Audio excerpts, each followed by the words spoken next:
Hello guys, in today's video I will be showing you how to fix Chatgpt can't open problem. So the answer is easy, just go to the settings and then scroll down to the apps section and then go to the search and search Chatgpt.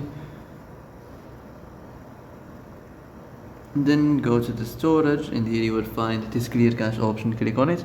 Now you can go check it if it worked, and if it didn't you can try to restart your phone or turn the Wi-Fi off and on, or the Bluetooth or the airplane mode. Also you can try to clear data, but be careful. If you clear data, all this application's data will be deleted. This includes all files, the settings, the accounts, the databases, etc. So be careful if you clear your data. And that's it for today's video. I hope this is the answer you've been looking for. If you like this video, don't forget to like and subscribe, and see you in the next video. Thanks for watching.